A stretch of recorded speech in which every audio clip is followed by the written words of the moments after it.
SIR শুনানিতে বাধা দিচ্ছে তৃণমূল। ফের শুনানি কেন্দ্রে তৃণমূল বিধায়ক অসিত মজুমদারের দাদাগিরিতে বিশৃঙ্খলা। দীর্ঘক্ষণ বন্ধ রইল শুনানি। এসআইআর নিয়ে তৃণমূলের তাণ্ডবের বিরুদ্ধে সুর চড়িয়েছে বিজেপি কংগ্রেস।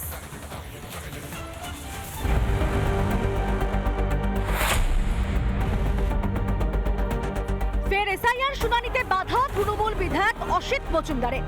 বিএলএ 2-তে শুনানি কেন্দ্রে রাখার দাবিতে রীতিমতো বিডিওকে হুমকি দিলেন। কমিশন যেটা বলেছে নিশ্চয়ই আপনি মানবেন, বিএলও 2 থাকবে না। আপনি নির্বাচন কমিশন এটা বলেছে, আমাদের লিখে দিয়ে দিন। বলার আমার ইনস্ট্রাকশন যেটুকু আছে সেটা বলেছে, আমি লিখিত দেওয়ার অথরিটি নেই। তাহলে তো হিয়ারিং করতে দেব না।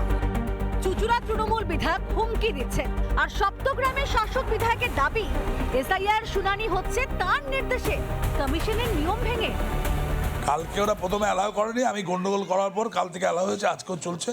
না ঢুকতে দেয়, কাজ বন্ধ করে দাও, কোনো অসুবিধা নেই। মানে এখন আপনার এটা অভিষেক ব্যানার্জির অর্ডার, সে অর্ডার আমরা ক্যারি আউট করছি। বিএলএ 2 আপনার এখানে রয়েছে শুনানিতে কাজে।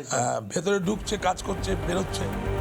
তৃণমূলের বিএলএ 2-তে ঢুকতে না দেওয়ায় এসআইআর শুনানি বন্ধ করে দেন বিধায়ক অসিত মজুমদার। আমারটায় বিএলএ 2 ঢুকতে পারছে না।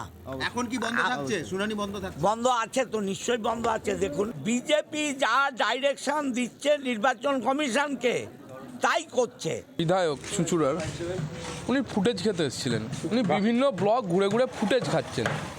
সামনে বিধানসভা ভোট আছে, কাজ তো কিছু করেননি, এসে সরকারি জায়গায় কাজে হস্তক্ষেপ করে, ওটা হচ্ছে ফুটেজ খোর নেতা। অসিত মজুমদারের দাদাগিরিতে বেশ কিছুক্ষণ বন্ধ থাকে এসআইআর এর শুনানি। পরপর 2 দিন ধরে তার তাণ্ডব চলছে চুঁচুড়ায়। এই নিয়ে সুর চড়িয়েছে কংগ্রেস। তৃণমূলের খোকাবাবু সব বুথে বুথে তার দলের লোকদেরকে মোতায়েন করছেন। এই তৃণমূল বলেছিল যে এসআইআর করতে দেওয়া হবে না, এসআইআর করতে হলে রক্তগঙ্গা বইবে। সেই পশ্চিমবঙ্গে তৃণমূল সরকার সব থেকে বেশি সহযোগিতা করলো নির্বাচন কমিশনের সঙ্গে। এসআইআর নিয়ে শুরু থেকেই সুর চড়িয়েছে তৃণমূল।